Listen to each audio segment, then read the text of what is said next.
마태복음 12장 46절, 예수께서 무리에게 말씀하실 때 그의 어머니와 동생들이 예수께 말하려고 밖에 섰더니 한 사람이 예수께 여짜오되 보소서 당신의 어머니와 동생들이 당신께 말하려고 밖에 서 있나이다 하니, 말하던 사람에게 대답하여 이르시되 누가 내 어머니이며 내 동생들이냐 하시고 손을 내밀어 제자들을 가리켜 이르시되 나의 어머니와 나의 동생들을 보라.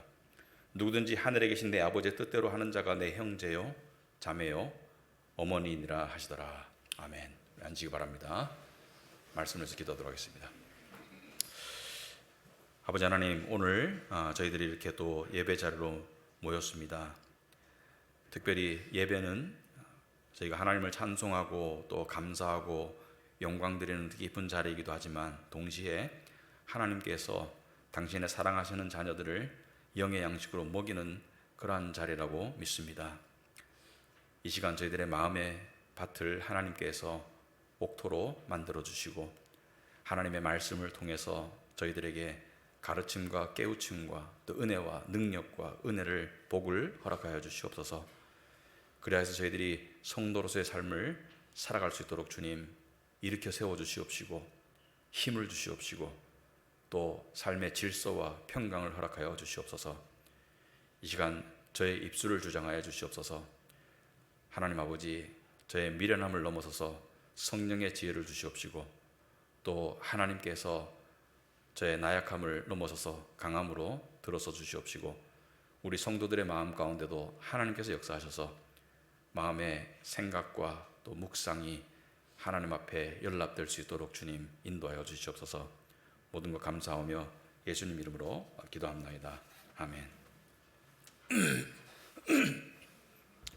이번 주는 그 어린이날과 어버이날이 있습니다. 그리고 거기에 또 비추어서 최근에 우리 교회가 여러 가지 교육을 하는 가운데 리더 교육 시간에 교회와 공동체, 교회와 소그룹 공동체에 대해서 공부를 하고 있습니다. 그래서 이 교회가, 이번 주가 가정의 달이기도 하고, 교회가 영적 가정이 되려면, 이런 제목으로 이번 주와 다음 주에 이어서 두 주에 걸쳐 가지고 교회와 공동체에 대해서 좀 우리가 살펴보려고 한다. 그런 맥락에서 이해해 주시면 되겠고요. 오늘 본문을 읽었지만 사실 인용 말씀들이 여러 군데 있습니다. 여러 군데 말씀을 통해서 우리가 조금 교회에 대한 이해와 또 교회에 대한 또 생각이 좀 달라지고 깊어지기를 원하는 그런 마음을 가지고 있습니다.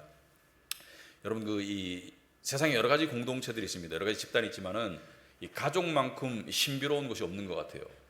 예를 들자면은 가족은 아무리 베풀어도 아깝지가 않아요.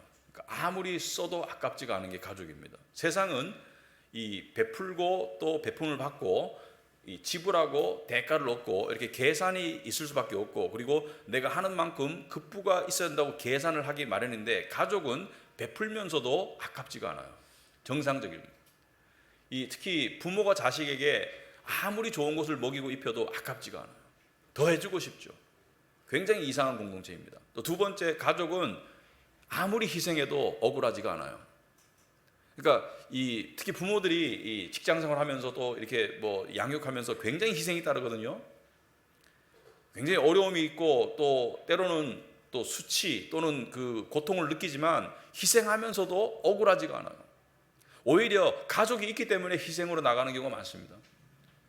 근데 이런 공동체가 세상에 없겠죠. 가족 말고는 이렇게 신비로운 공동체가 없습니다. 그래서 그런 맥락에서 우리가 가족을 바라볼 텐데, 이 가족은 그럼 어디서 유래했나? 항상 우리가 좀 생각해 봐야 됩니다. 가족은 어디서 유래했나? 인간이 만든 문화의 산물인가? 물론 요즘에는 이 가족 공동체의 전통적인 모습이 많이 좀 변형되고 있긴 하지만 원형은 변할 수 없습니다. 왜? 가족의 원형은 하나님이 만드신 것이기 때문에. 하나님께서 가족을 만드셨어요. 근데 가족을 왜 만드셨나, 하나님께서? 여러분, 동물들은 인간과 좀 달라요. 동물들은 이 가족 구성원이 바뀌기도 하고 버리기도 하고 책임을 다하지 않기도 하지만, 인간은 굉장히 끈끈한 이 공동체이고, 그리고 끝까지 책임지는 그런 공동체가 가족인데, 하나님께서 가족을 왜 주셨나? 첫 번째는 외로움 때문에 주셨습니다. 외로움 때문에.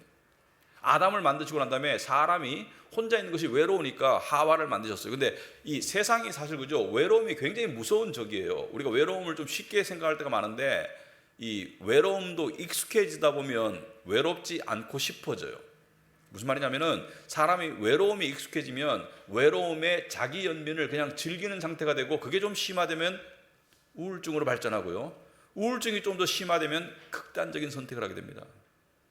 그래서 외로움은 상당히 인간의 삶에 부정적이고 적이기 때문에 혼자 있는 사색의 시간은 필요하지만 외롭고 고독감을 느끼고 이거 좋은 거 아닙니다. 근데 오늘날 현대인들이 많이 고립되어 있기 때문에 외로움을 많이 느끼는데 이게 현대 질병이지 이게 좋은 거 아니에요.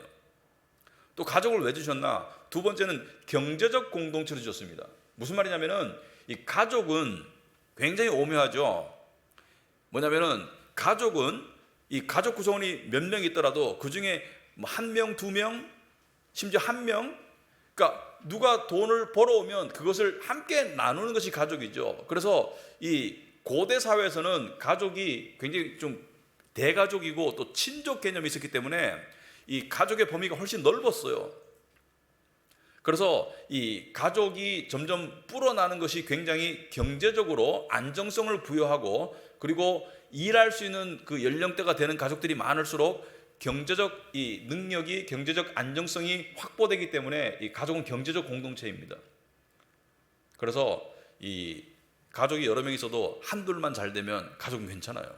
그리고 또 세 번째, 생산 공동체입니다. 출산 공동체. 가족은 계속해서 자녀들을 낳게 되죠. 그래서 자녀들이 태어나면 그것이 기쁨이고 그것이 가족의 어떤 보람이고 또 가족의 힘이 되죠. 그런데 오늘날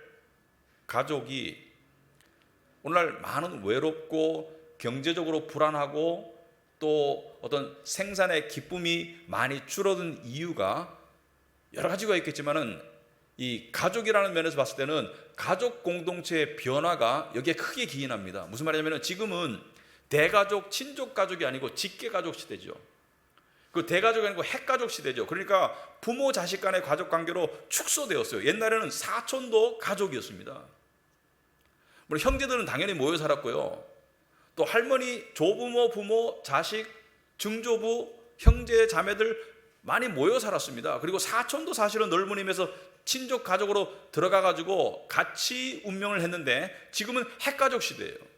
지금은 결혼하고 나면 형제 자매도 거의 뭐 여러 가지 면에서 경제적인 면에서는 손절입니다. 그러다 보니까 외로움이 가중될 수밖에 없습니다. 외로워요. 그죠? 핵가족 안에서만 이렇게 관계 형성이 되다 보니까 풍성하지 못해요. 그리고 두 번째, 경제적 부담이 가중됩니다.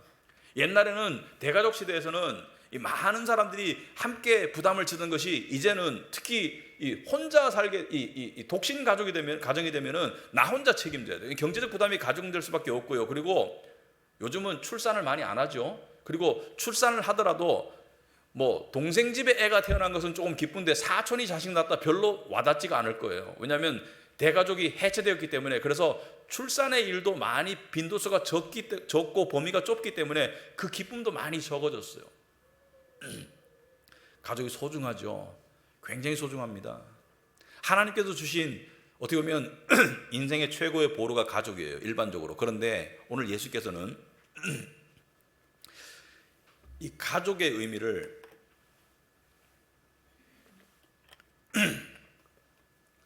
영적인 가족으로 확장해서 말씀하세요. 이 굉장히 혁신적인 게, 구약에 하나님의 백성이라는 개념은 있었지만 하나님의 가정이라는 개념은 거의 없었습니다. 근데 오늘 말씀 보시면은 이 46절에 이 어떤 상황이냐면 예수께서 무리에게 말씀하시고, 예수께서 한 무리를 모아놓고 이렇게 가르치고 계신데, 이 무리가 있다 보니까 예수님의 어머니와 또 동생들이 왔어요. 그러니까 예수가 태어난 다음에 요셉과 마리아 사이에서 이 정상적인 부부관계에 가지고 자식들이 태어났습니다. 예수님은 동정녀에 의해서 태어났지만, 성령에서 태어나셨지만, 그런데 이 가족들이 왔는데 지금 요셉은 사실 등장하지가 않아요. 요셉은 예수께서 12살 때 성전에 올라가신, 가족과 함께 성전에 올라가셔서 그 지혜로 가르친 그 이후에, 그 사건 이후에 요셉은 등장하지 않는다는 것은 아버지는 일찍 돌아가셨다, 그렇게 보면 되겠습니다. 그런데 어머니와 동생들이 왔는데 지금 예수께 뭐 할 말이 있어서 왔는 것 같아요. 근데 자식에게 또는 형에게 가고 싶은데 못 가요. 왜? 무리들에게 둘러싸여 있으니까 들어갈 수가 없어. 그래서 보니까 그의 어머니와 동생들이 예수께 말하려고 밖에 섰더니 47절에 한 사람이 예수께 여짜오되, 그러니까 말을 전달했겠죠, 그죠? 예수께 여짜오되 당신의 어머니와 동생들이 당신께 말하려고 밖에 서 있나이다. 안에 못 들어와요. 왜? 무리들 때문에 밖에 서 있습니다. 예수께서 말하던 사람에게 대답하여 이르시되 누가 내 어머니며 내 동생들이냐 하시고, 어머니와 동생들 들었으면 되게 섭섭했을 것 같아요, 그죠? 누가 내 어머니고 동생들이냐, 이것은 그들을 무시하려고 하시는 말씀이 아니라 예수께서는 지금 상황을 통해서 엄청난 영적인 실체 또는 영적인 복에 관해서 말씀하시는 거죠. 그러면서 손을 내밀어 제자들을 가르치며, 이 상황을 한번 생각해 보세요. 예수께서 지금 제자들이 앞에 있어요. 손을 내밀어 가지고 이렇게 쭉 가리키면서 너희들이 나의 어머니고 너희들이 나의 동생이다. 무슨 말입니까? 너희들이 나의 가족이다, 이렇게 말하는 거예요. 50절에 누구든지 하늘에 계신 내 아버지의 뜻대로 하는 자가 내 형제요 자매요 어머니라 하시더라. 누구든지 나이와 인종과 성별과 모든 것에 관계없이 하늘에 계신 내 아버지의 뜻대로 하는 자들이, 그러니까 내 아버지를 믿고 순종하는 자들이, 여러분 가정은 정상적으로 아버지를 믿죠? 아버지를 또 순종하죠? 정상적으로. 그러니까 내 아버지를 믿고 내 아버지의 말씀에 순종하는 자들이 내 어머니요 내 형제요 내 자매다. 예수께서는 영적 가족을 선포하신 거예요, 지금. 영적 가족을. 그래서 우리가 육적인 가족이 있고 생물학적인 가족이 있습니다만은 믿는 자들에게는 영적 가족이 있는데, 사실은 우리도 육신을 가진 존재라 육신의 가족이 훨씬 더 가깝고 훨씬 더 귀하게 느껴지지만, 예수께서는 육신의 가족을 팽개치라는 말씀이 아닙니다. 오히려 영적 가족을 향해서 육신의 가족과 같은 마음으로 변화되기를 원하세요. 예수께서 육적 가족이나 생물학적 가족을 팽개치고 그 책임을 무시하지 않으세요. 예수님은 장남입니다. 장남은 책임이 무거운 거예요, 그 당시에는. 근데 예수께서 장남의 도래를 할 수가 없었지 않습니까? 예수님은 젊어서 십자가에 못 박혀 죽으셨잖아요. 근데 십자가에 못 박혀 죽으실 때 그 십자가에 못 박히신 상태에서 그 앞에 있는 여러 무리들 가운데 자기 어머니도 계셨어요. 아들의 죽는 모습을, 여러분 아들이 아픈데도 내가 정말 아픈데, 그럼 생각해 보시기 바랍니다. 자식이 아플 때도 내가 아픈데, 때로는 대신 아팠으면 좋겠는데, 맏아들이 십자가에 그 흉측하게 못 박혀가지고 피를 절절 흘리면서 괴로워하는 모습을 보는 그 마리아의 심정은 어땠을까요? 상상이 안 되죠. 근데 예수께서는 그 마지막 죽음의 순간에도 자기 육신의 어머니인 마리아를 생각하시고 뭐라 했습니까? 어머니에게 앞에 있던 제자 요한을 가리키면서 어머니, 당신의 아들입니다. 그리고 요한복음 뭐라 그랬어요? 너의 어머니다. 그것이 무엇을 의미합니까? 나는 지금 예수님은 자식으로서의 도리를 다하지 못하고 하나님의 뜻에 따라서 십자가에 죽지만, 내가 못다한 도리를 사랑하는 제자 요한에게, 믿을 수 있는 제자 요한에게 부탁하시고 어머니에게 그것을 알려주시는 것이죠. 그래서 그 뒤로 어떻게 됐어요? 요한이 마리아를 모시고 와가지고 어머니처럼 모시고 살았다, 이렇게 되는 것이죠. 육적 가족의 책임과 의미를 무시하지 않으셨어요. 하지만 예수께서는 영적 가족에 대해서 말씀하시는 거예요. 영적 가족, 우리 교인들이 생각해 봐야 될 부분입니다. 우린 영적 가족이에요. 근데 이것이 말로는 형제님, 자매님, 영적 가족이다, 저는 이 수준에 머물자는 것이 아니고 우리가 이것을 정말 가슴에 새기고 한번 생각해 봐야 되겠다. 여러분, 영적 가족은 어떻게 되었나? 우리는 영적 가족이 어떻게 되었나? 육신의 가족은 어떻게 됩니까? 출생을 통해서 가족의 구성원이 되는 거예요. 출생을 통해서, 그죠? 근데 출생은 산고라는 어머니의 아픔을 통해서 출생이 됩니다. 출생하고 나면 다 기뻐요. 여러분, 저희 집에도 애가 태어났을 때 첫째가 태어나고 둘째가 태어나니까 시간이 인터벌이 상당히 길었어요. 7년 만에 태어났어요. 양쪽에 부모님들이 오셔가지고, 특히 할머니들이 오셔가지고 애가 태어나서 병실에서 나오는 거 보고 두 분 다 우셨어요.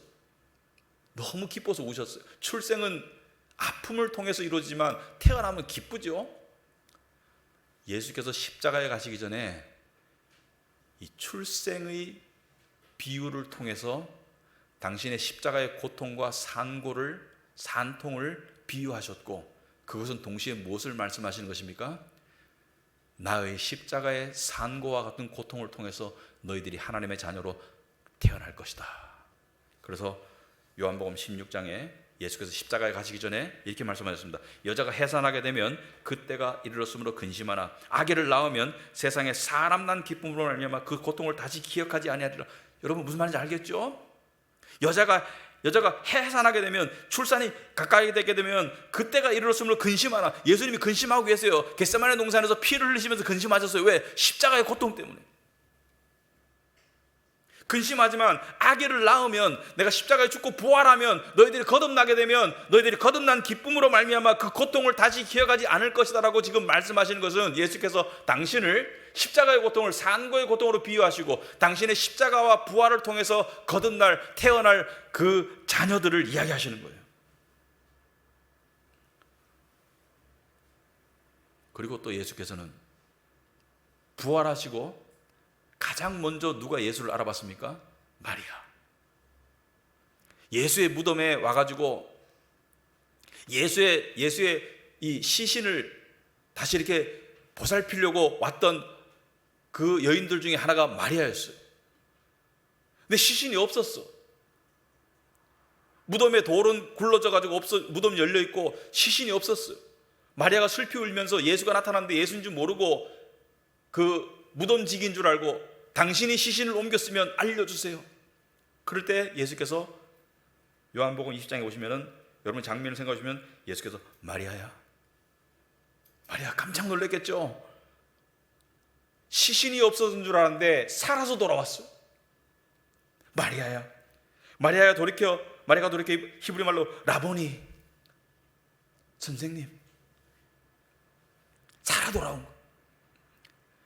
근데 부활하고 가장 처음 맞닥뜨린 제자에게 예수께서 하신 가장 처음 말씀이 이것입니다. 예수께서 이르시되, 중간에 보시면 17절에 중간에 보시면, 너는 내 형제들에게 가서, 제자들이라고 말씀 안 하셨어요. 내 형제들에게 가서, 무슨 말입니까? 이제 가족이라는 것이죠. 내 형제들에게 가서 이르되, 내가 내 아버지 곧 너희 아버지. 무엇을 말합니까? 이제 너희들이 내 하나님 아버지의 자녀라는 것을 강조하시는 거예요. 내 아버지 곧 너희 아버지, 더 나아가서 내가 너희의 형제가 되었다. 내가 너희의 형이고 오빠다. 내 아버지, 너희 아버지, 내 하나님 곧 너희 하나님께로 올라간다 하라 하시니. 여러분, 십자가 전에 하신 말씀과 부활하시고 난 다음에 가장 먼저 만난 마리아에게 하신 말씀을 비춰봤을 때 예수께서 강조하시는 게 뭐예요? 내가 십자가를 통해서 너희를 낳았고 너희는 이제 한 아버지를 둔 나의 형제다. 나의 형제 자매라는 것을, 가족이라는 것을 이야기하는 것이죠. 여러분, 교회가 그런 것입니다. 몇 가지 살펴봅시다. 교회가 뭐냐? 교회는 영적 가족입니다. 영적인 가정이에요. 비록 우리가 육신을 입고 있기 때문에 육신의 가족이 더 소중하게 느껴지긴 하지만, 객관적으로 봤을 때는 육신의 가족은, 믿지 않는 가족은 천국에서 함께 하지 못해요. 안타깝지만 믿는 가족도 그 관계는 천국 가면 다 풀어져요. 천국에는 가족이 없습니다. 육적 가족은 다 풀어지는 거예요. 하지만 영적 가족은 영원한 거예요. 그러면 우리는 어떤 것을 하고 있는가? 여러분, 육적 가족은 어떤 것을 합니까? 출생의 기쁨을 나누고요, 양육하고 교제하고 휴식하고 동고동락하고, 그리고 마지막 순간에 작별을 함께하는 게 가족이죠. 여러분, 죽을 때 가족들이 지키지 누가 지킵니까? 정상적으로 가족들이 둘러싸야지 누가 지켜요? 가장 비참하고 가장 외로운 죽음은 원수들이 쳐다보는 가운데 죽는 거예요. 나를 미워하는 자들이 죽는 모습을 지켜보는 게 가장 힘들겠죠. 교회도 마찬가지죠. 여러분, 교회도 마찬가지예요. 같이 교제하고 같이 나누고 같이 동고동락하고 슬픔을 나누고 기쁨을 나누고, 이게 교회죠. 슬퍼하는 자들과 함께 슬퍼하는 게 교회죠. 기뻐하는 자들과 함께 기뻐하는 게 교회고요. 그런데 저는 한번 생각해 봅니다. 내가 죽을 때, 사람이 죽을 때 가장 복된 죽음은 어떤 죽음일까? 조문객이 많은 게 아니더라고요. 조문객은 정치적 거물도 조문객이 많아요. 근데 그 사람들은 체면상 부조주로 오고 눈두장찍으로 오고 체면상 오는 것이지, 가장 복된 죽음은 나의 죽음을 진심으로 느낄 수 있는 사람들, 나의 죽음을 진심으로 느끼고 나의 삶을 기억해주고, 그리고 더 나아가서 믿음을 같이 가지고 있기 때문에 다시 만날 것을 그리워하는 자들이 함께 와서 그 죽음의 순간을 지켜주고 빈소를 지켜줄 때, 그것만큼 복된 게 어디 있겠습니까? 그게 교회예요. 그래서 교회의 마음에 뼈를 묻지 않으면 그런 관계는 생기지 않습니다. 많은 사람들이 교회는 다니지만 거리를 두려고 해요. 참 안타까운 일이죠. 교회 마음에 뼈를 묻어야 돼요. 그래야지 그런 영적 가족이 구성이 되는 거예요. 영적 가족이 구성이 된 것이 복된 삶이에요. 두 번째, 교회는 한 몸입니다. 진정한 교회는 한 몸이에요. 고린도전서 12장 12절로 보시면, 여러분 주보에 몸은 하나인데 많은 지체가 있고 몸에 지체가 많으나 한 몸인과 같이 그리스도도 그러하니라. 몸에 지체가 많으나 손과 발과 눈과 귀가 있지만 한 몸이라고 그러죠. 우리가 유대인이나 헬라인이나 종이나 자유인이나 다 한 성령으로 세례를 받아 한 몸이 되었고 또 한 성령을 마시게 하셨느니라. 인종에 관계없이, 사회 경제적 신분에 관계없이, 부자나 가난한 자나 자유인이나 헬라인이나 유대인이나, 우리로 말하자면은 나이에 불문하고 성별에 불문하고 사회적 지위와 경제적 어떤 그런 형편에 불문하고 우린 다 한 몸이라는 것이죠. 교회가 그런 곳이에요. 한 몸이에요. 여러분, 우리를 모아주는 게 뭐죠? 취미가 아닙니다. 우리가 같은 동호회가 아니, 같은 직장인이 아니잖아요. 같은 이득을 추구하고 있는 게 아니잖아요. 여러분, 세상의 모든 공동체는, 가족을 빼고는, 심지어 가족도, 세상의 모든 공동체는 공통적인 이득에 의해서 모이는 거예요. 친구도 마찬가지죠. 만나서 서로 즐거우니까 모이는 거예요. 비즈니스, 직장 관계, 이득이 있으니까 이득을 함께 바라보고 모이는 관계고요. 취미, 동호회, 취미가 같으니까 모이는 거예요. 세상의 가족, 혈연 관계, 언약 관계니까 모이지만 죽음 뒤에는 갈라져요. 하지만 교회는 영원하신 예수 그리스도를 매개체로 모인 곳이기 때문에 영원한 곳입니다. 이걸 우리가 알아야 돼요. 그런데 이런 분들이 있더라고요. 나는 예배는 가는데 사람들하고 관계는 안 하겠어. 나는 신앙생활을 하고 있어요. 나의 신앙생활은 예배까지야. 근데 그런 분들은 작은 교회는 안 오죠. 왜? 작은 교회는 자꾸 눈에 띄니까 어디 가요? 군중 속에 파묻힐 수 있는, 레이더에 안 걸릴 수 있는 큰 교회로 가겠죠. 그런 분들은 교회 다니는 거 아니에요. 성경적인 기준에서 교회에 가서 예배를 관람하고 시설을 소비할 뿐이지 교회 생활하는 게 아닙니다. 교회 생활은 그게 아니에요. 여러분, 교회 생활은 하나님과 관계가 있는 것이죠.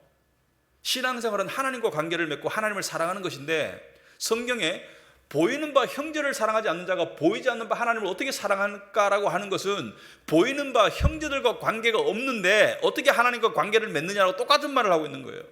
사람들과 관계가 없는데 하나님과 관계가 있다, 천만의 말씀이에요.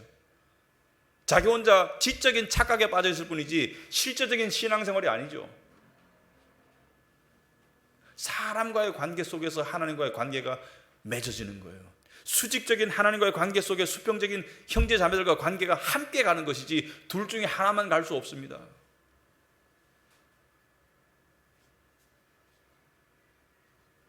그래서 주일날 예배만 왔다 갔다 하면서, 물론 부득이한 경우에 그럴 수 있습니다. 몸이 불편해서 그럴 수 있습니다. 하지만 주일날 예배만 왔다 갔다 하는 거, 그 신앙생활 아닙니다. 교회생활 하는 거 아니에요. 그냥 관람하고 가는 거예요.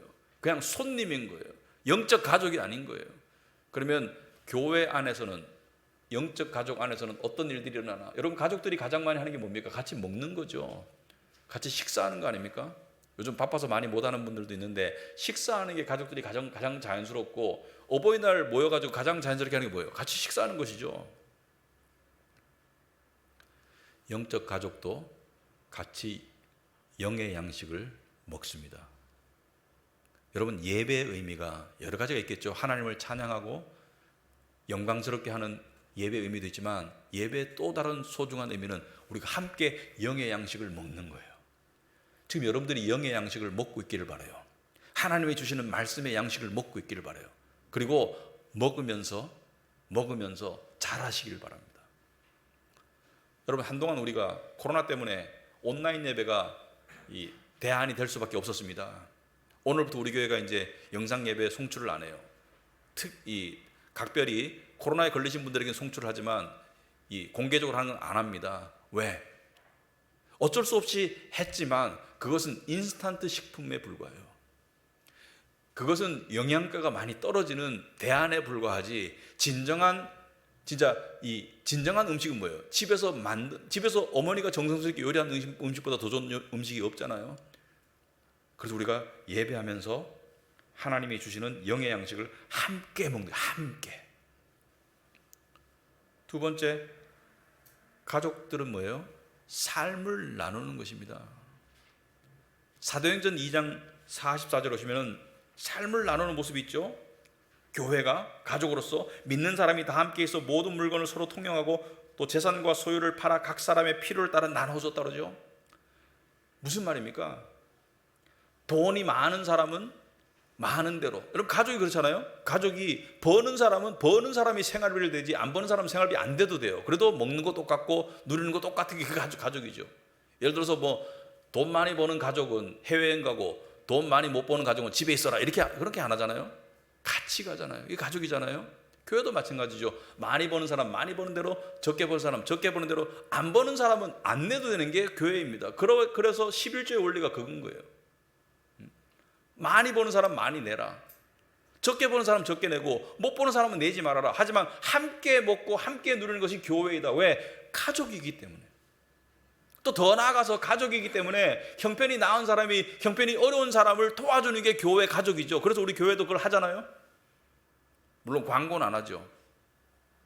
하지만 직장이 힘들거나 병이 들어서 병원비가 필요하거나 또 코로나에 걸리거나 교회에서 손길이 갈 겁니다. 왜? 가족이기 때문에.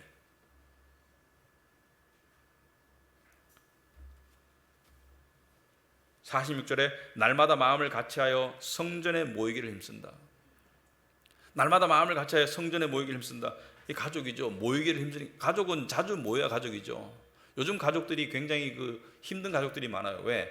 사실은 물리적으로 멀리 떨어져서 못 모이기도 하지만 마음을 안 쓰기 때문에 안 모이는 가족들도 참 많더라고요. 모여야 됩니다.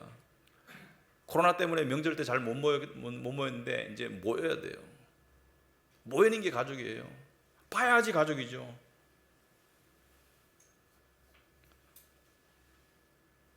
성전에 모이기를 힘써야 됩니다.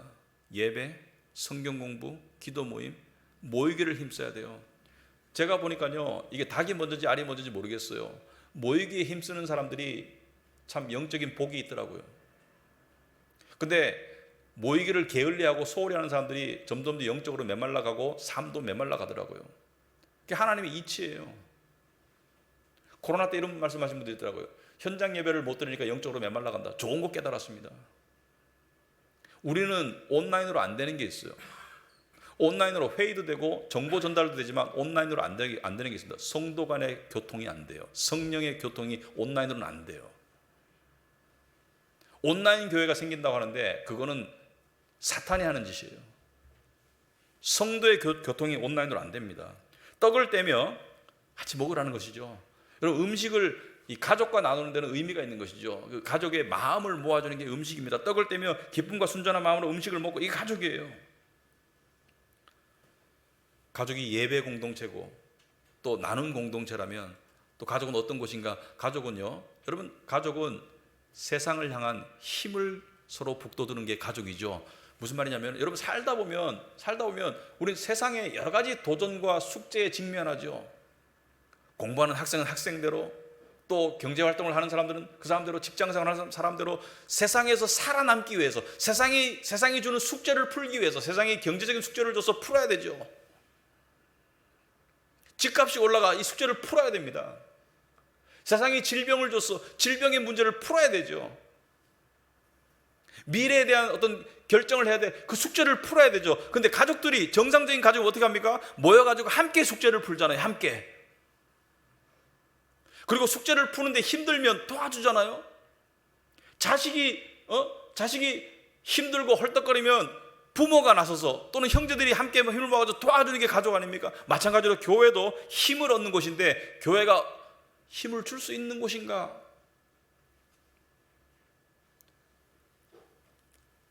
여러분, 교회는 사실 구약에부터 모델이 있습니다. 하나님께서 하나님의 백성들을 불러서 당신의 공동체로 만드셔서, 이게 교회의 모태인데, 신약의 교회를 예수께서 만드셨을 때, 예수께서 교회를 만드시고 난 다음에 이 마태복음 16장에 보시면은 베드로가 너희는 나를 누구냐고 할 때, 주는 그리스도시요 살아계신 하나님의 아들입니다라는 그 믿음의 고백, 그 복음의 고백 위에 교회를 주시고 난 다음에 마태복음 18장 중간에 보시면 이렇게 말하고 있습니다. 내가 이 반석 위에 내 교회를 세우리니, 교회를 세우리니라고 말씀하시고 난 다음에 교회에 대해서 가장 첫 번째 하신 말씀이 뭐예요? 교회가 성장하리라, 교회가 평강하리라, 교회가 복되리라, 이런 말씀 안 하셨어요. 가장 먼저 하신 말씀이 뭐예요? 음부의 권세가 이기지 못할 것이다. 음부의 권세가 이기지 못할 것이라고 말했습니다. 권세 이야기를 했어요. 권세, 파워, 그죠? 여기서 음부는 뭐죠? 음부는 죄와 사망으로 인한 지옥이 음부죠. 여러분, 세상의 음부의 권세, 그러니까 사탄을 통한 죄와 사망과 지옥의 운명을 이길 수 있는 공동체를 한번 이야기해 보세요. 경제 공동체가 이길 수 있습니까? 정치 공동체가 이길 수 있습니까? 여당이 이길 수 있어요? 이 세상에 어떠한 힘도 죄와 사망과 음부의 권세를 이길 수 없습니다. 오히려 죄에 의해서 망가지고 사망에 의해서 붙잡혀가고 다 지옥으로 가는 운명이지, 이 세상에 음부의 권세를 이길 수 있는 공동체는 없어요. 가족도 안 돼요. 그건 가족이 아무리 힘을 합쳐도 안 돼요.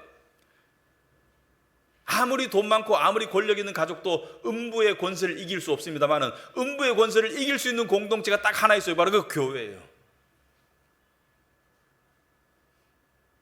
여러분, 이것을 한번 깊이 생각해 보시기 바랍니다. 우리가 교회라는 것은 우리는 음부의 권세, 지옥의 권세를 이길 수 있는 그 힘이 우리 안에 있어요. 왜? 성령께서 우리와 함께 하시기 때문에. 이것은 무엇을 의미합니까? 이것은 무엇을 의미해요? 교회는 첫째, 실패할 수 없습니다. 교회는 패배할 수 없습니다. 제가 말하는 교회는 진정한 교회를 말하는 거예요. 모든 십자가 달린 건물 말고. 진정한 교회는 실패할 수 없고 패배할 수 없어요. 그리고 너무나 왕성하게 승리하게 되어 있습니다. 이 예정되어 있어요.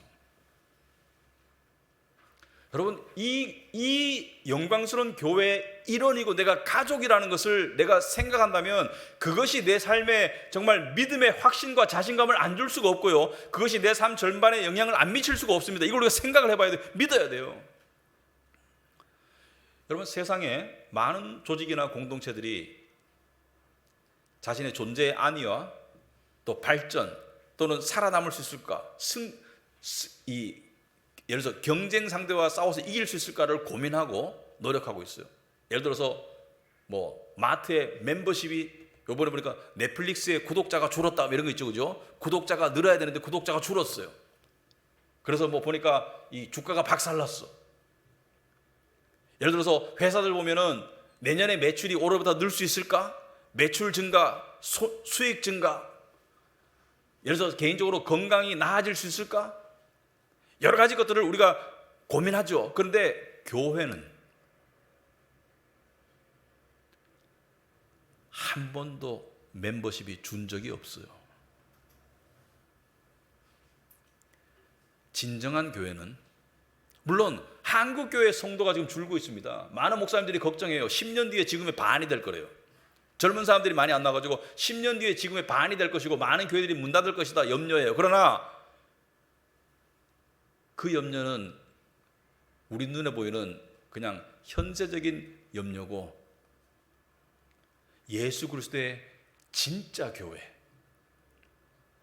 예수 그리스도의 몸된 진짜 교회는 구성원이 누구로 되어 있죠? 구성원이 시대와 역사를 넘어서서, 시대와 장소의 역사를 넘어서서 아담 이후로 모든 구원받은 자들, 오실 메시아를 바라고 구원받은 구약의 성도나 오신 메시아를 보고 믿고 구원받은 신약의 성도들이나 모든 성도들의 합한 수가 교회인데, 한 번 구원받으면, 한 번 천국의 멤버십으로 들어오면 빠져나갈 수 있어요? 없어요? 없어요. 멤버십이 준 적이 없어요.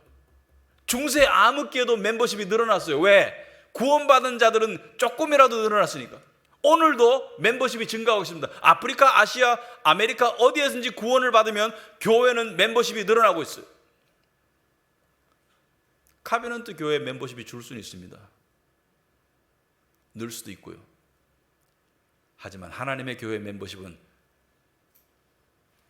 겨자씨가, 예수께서 겨자씨가 나무가 될 것이다, 커다란 나무가 될 것이다. 하나님 나라는 절대로 줄지 않습니다. 그 구성원이 우리예요. 얼마나 영광스럽고 얼마나 승리스럽고 얼마나 이 왕성하게 우리가 앞으로 나가고, 우리는 실패가 없는 공동체가 바로 교회죠. 저는 이것을 깨달으면서 제 삶에 여러 가지 영향을 미치더라고요. 우리 교회는 이제 개척교회라고 할 수는 없습니다. 자립한 지 오래됐으니까. 교회 개척 처음 왔을 때 깜짝 놀랐어요.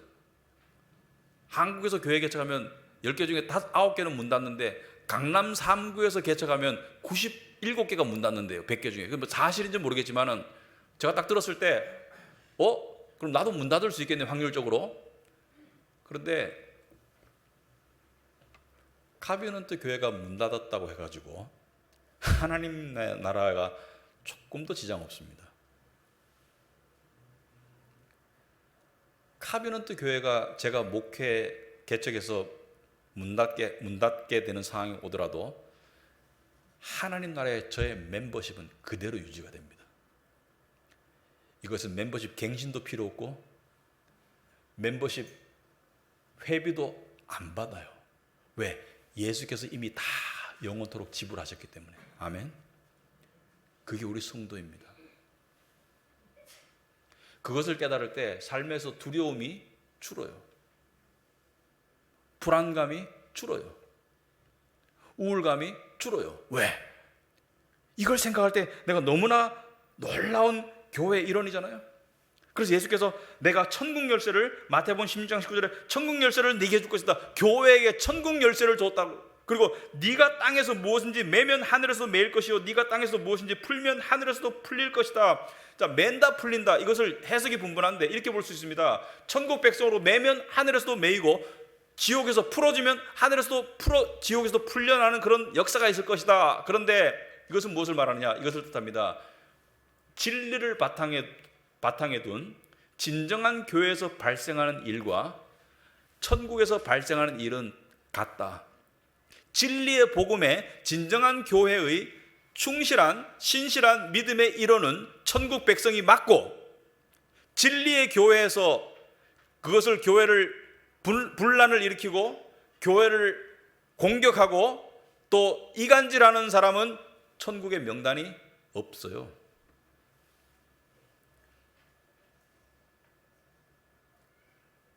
너무나 소중한, 너무나 영광스러운 공동체가 교회 아니겠습니까? 주의 몸된 교회. 그래서 주일날 우리는 이 필 받는 이야기만 들으면 안 돼. 에너지 받는 이야기를 들어야 돼요. 에너지가 솟구쳐야 돼. 저는 이 에너지가 주중에 이렇게 가다 보면 또 이제 이 기름 떨어지듯이 떨어지면 주일날 또 에너지 받아야 돼요. 왜? 우리는 세상을 이길 수 있는 능력이 있어요.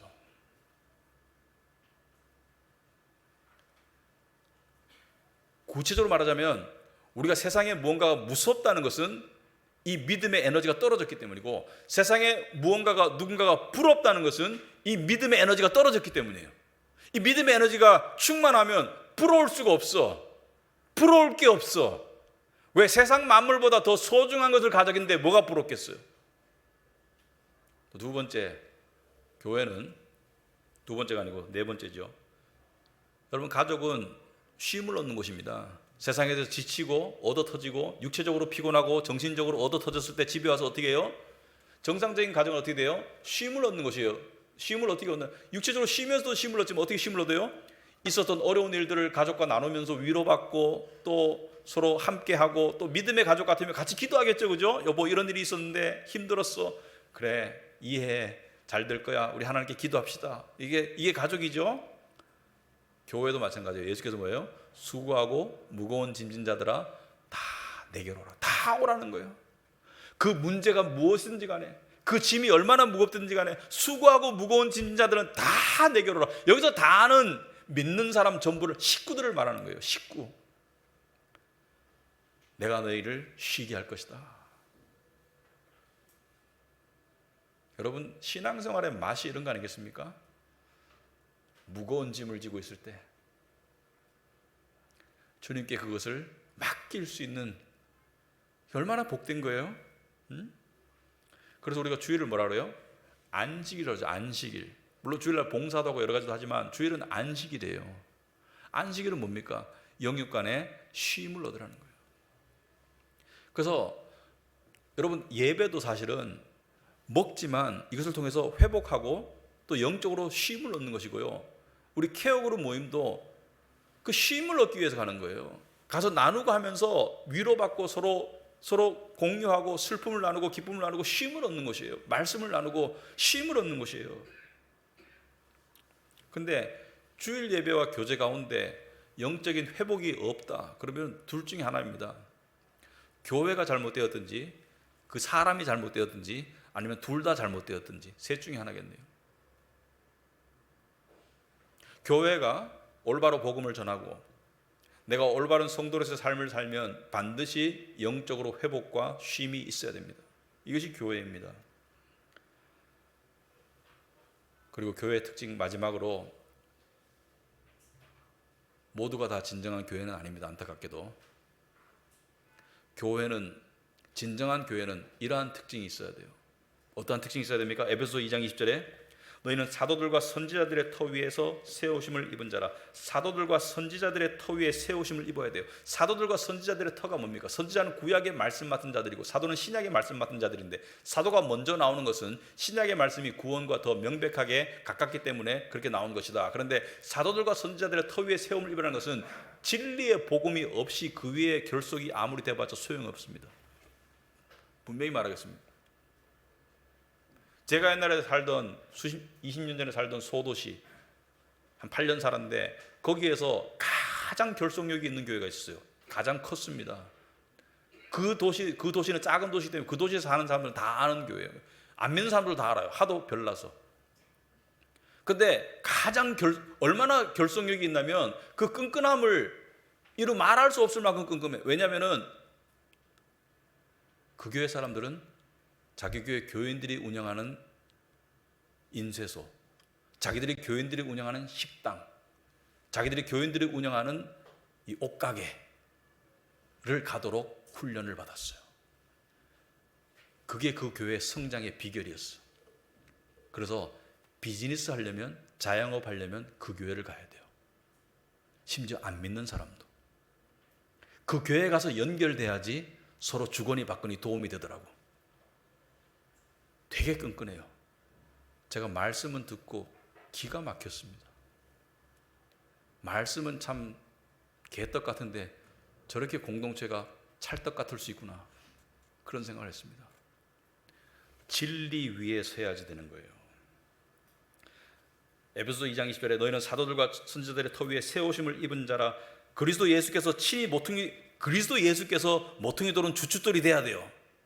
그리스도 예수 위에 세워져야 되고, 그의 안에서 21절에 건물마다 서로 연결하여 주 안에서 성전이 되어가고 서로 연결이 돼야 됩니다. 연결이 돼야 돼요. 관계를 맺어야 돼요. 너희도 성령 안에서 하나님이 거하실 처소가 되기 위하여 그리스도 예수 안에서 함께 지어져 가느니라. 함께 지어져 가야 돼요. 이게 교회입니다. 함께 지어져 가야 되는데 나는 예배만 드리고 관계가 없다. 함께 지어져 갈 수가 없잖아요. 교회 생활하는 게 아니라고 말씀드리는 거예요.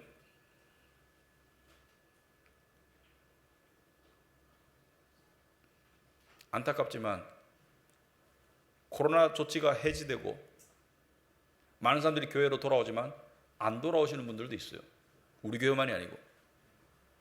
코로나 때문에 교회 안 나가고 집에서 예배 드리다가 그것도 흐지부지 해지고 하다 보니까 이제 교회 가기가 싫은 거죠.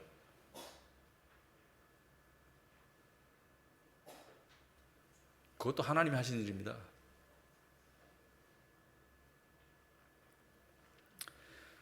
자, 적용해 보겠습니다. 많은 사람들이 이래요. 좋은 교회를 찾고 있습니다. 좋은 교회를 찾아야 됩니다. 좋은 교회를 찾는 기준이 중요하죠. 좋은 교회를 찾는 기준이 뭔지 모르겠어요. 좋은 교회는 복음이 있는 그대로 물타지 않고 올바로 적용되는 교회가 제가 생각할 때 좋은 교회인데, 좋은 교회를 찾으면서 이렇게 해요. 내가 가서 편할 수 있는 교회, 내가 가서 사랑받을 수 있는 교회, 내가 가서 관심받을 수 있는 교회, 내가 가서 사람들과 어울릴 수 있는 교회, 그 좋은 교회라고 그래요. 근데 그런 자세로는 좋은 교회 못 찾습니다. 그런 자세로는 좋은 교회 찾아도 실망하게 돼 있어요. 왜? 자기 기준에 맞는 교회가 없을 거예요. 그리고 미안하지만 좋은 교회 찾으면 가지 마세요. 나쁜 교회 만들 거예요. 진짜 좋은 교회는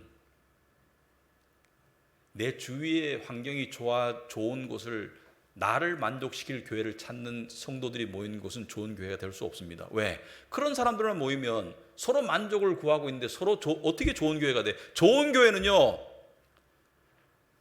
내가 희생하고, 내가 다가가고, 내가 사랑하고, 내가 물질을 드리고, 내가 봉사해서 좋은 교회 만들겠다는 성도들이 모였을 때 좋은 교회가 되는 거예요. 좋은 교회는 최소한의 투자로 최대 이익을 뽑겠다는 경제 논리로 접근하는 사람들을 통해서는 절대로 좋은 교회 안 됩니다. 좋은 교회는 자기 십자가를 지는 성도들이 모였을 때 좋은 교회가 되는 거예요.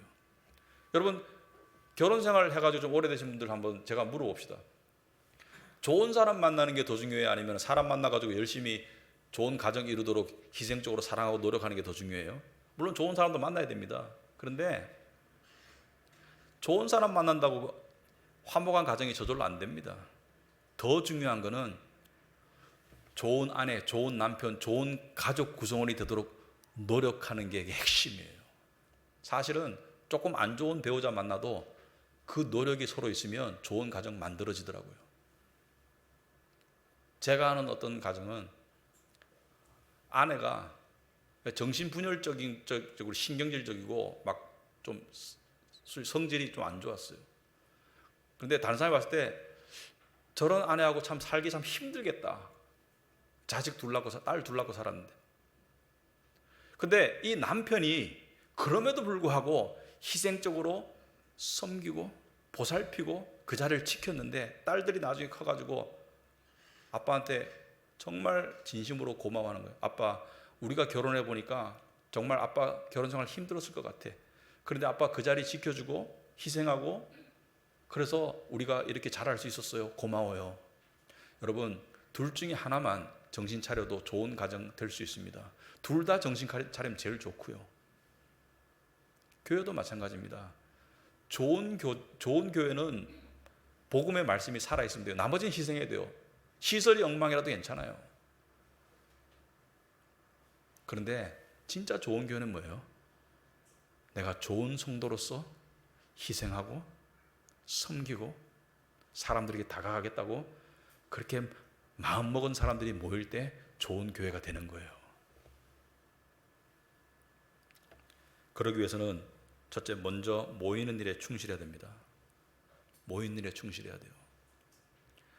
여러분, 가족이 모였는데 자식이 3명인데 둘만 모이고 하나는 안 모였어. 또는 하나는 왔는데 둘은 안 왔어. 허전하죠. 안 온 사람도 찝찝하지만 모인 사람도 허전해요. 모이기에 힘써야 돼요. 여러분, 교회가 숫자가 많다고 충만한 게 아닙니다. 그 교회 교인이 50명인데 50명이 다 왔어. 그게 충만한 거예요. 그 교회 교인이 20명이야. 20명이 다 왔으면 충만한 거예요. 근데 교회 교인이 300명이라도 150명만 왔으면 충만한 거 아니에요. 왜? 구성원들이 빠져 있어. 두 번째, 투자해야 됩니다. 여러분, 가족이 뭐예요? 아낌없이 주면서 그 가족을 누리고 느끼며 살아가는 게 가족이잖아요. 어떤 분들 이런 분들이 있더라고요. 헌금하기가 아깝대요. 그럴 수 있습니다. 그런데 그 근본적인 이유는 아직 본인이 다니는 교회가 가족이 아닌 거예요. 그냥 소비자로 가는 거예요. 내기 싫은 거야. 공동체가 아닌 거야. 근데 문제는 뭔지 아세요? 그 상태로 계속 머물면 계속 이방인으로 살다가 그냥 떠나는 거예요. 마음이 가고 사랑이 가면 물질이 가야 되는 거예요. 그 걸림돌을 넘어서야지 영적 가족이 되는 거예요. 나는 안 내는데 다 누리니까 좋다. 계산적으로 딱 맞네. 그 가족 아니에요. 세 번째, 여러분, 가족이 화목하려면 설거지가 쌓여 있고 빨래가 쌓여 있고 집에 먼지가 돌아다니면 어떻게 해야 돼요? 누가 치우나 보자. 그 가족 아니에요. 화목한 가족이 아니에요. 일이 필요한 곳에 솔선수범하는 가족 구성원들이 많을 때 그게 진정한 가족이 되겠죠. 여러분, 요즘 젊은이들이 가정을 만들어 놓고 젊은 남녀들이 굉장히 힘들어하는 이유 중에 하나가 모두가 다 왕자와 신데렐라로 컸어. 귀하게 컸어. 그래가지고 남자는 이렇게 생각해. 결혼하면 아침에 정성스럽게 밥상을 차리고 나를 기다리는 아내의 모습을 생각하는데, 여자는 어떻게 생각해요? 내가 늦잠 자도 아메리칸 브렉퍼스트와 커피를 타가지고 침실로 가져다 줄 그런 남편을 생각해. 아침에 일어나면 둘 다 화들짝 놀라겠죠. 아무것도 없어. 근데 둘 다가 반대의 마음을 먹었다. 성경의 마음을 먹었다. 정성스럽게 밥상을 준비해야지. 아니, 아내가 힘들 테니까 피곤할 때가 좀 자도록 냅두고 알람시계 꺼놓고 내가 아메리칸 브렉퍼스트 만들어가지고 침실로 가져다 줘야지. 얼마나 화목하겠어. 그렇게 살아야 되겠죠. 네 번째, 마지막으로 진리를 사수하는 데 힘써야 되겠습니다. 여러분, 진리를 사수하는데 최선봉에 선 사람이 바로 저 같은 목사입니다. 그래서 여러분들이 저를 위해서도 기도를 해주셔야 돼요. 그것은 제 개인을 말하는 게 아니에요. 저의 직분을 위해서 기도해 주셔야 돼요. 왜? 제가 정신 차려야 돼요. 제가 이 진리에 혼탁한 상황 속에서 진리를 있는 그대로 전하는 사람으로 남아 있어야 돼요. 그래서 저는 카비너트 교회, 우리 교회의 미래, 어떤 분들은 우리 집사님들이 우리 교회 내년에 어떻게 될까요? 재정이 어떻게 될까요? 저는 우리 교회의 미래가 너무 밝을 거라고 생각합니다. 저는 우리 교회의 앞날이 너무 밝을 거라고 생각합니다. 왜? 복음의 진리를 붙잡고 있으면 하나님께서 다 알아서 하실 거예요. 우리 교회의 미래는 우리가 복음을 붙잡고 있는 한 하나님이 다 알아서 책임지실 것이고 승리할 겁니다. 우리 승리하는 교회로서 하나님 앞에 설 거예요. 그날까지 열심히 달려봅시다. 기도하겠습니다. 아버지 하나님, 참으로 감사합니다. 하나님께서 참 복음의 이 구원의 놀라운 보물을 교회 창고에 주셨습니다. 우리가 그것을 소중히 여기고, 또 우리가 성도라는 것이, 우리가 교인이라는 것이 얼마나 이게 영광스럽고 복된 것인가를 우리가 깨우칠 때 세상을 이길 능력이 거기에 있고 소망이 거기에 있고 또 진정한 희생과 사랑이 거기에서부터 나올 줄 압니다. 아버지 하나님, 저희들이 이 놀라운 은혜와 복을 다시 한번 회복하는 오늘이 되게 하시고 그 힘을 받아서 살아가는 한 주가 되게 하옵소서. 예수님 이름으로 기도합나이다.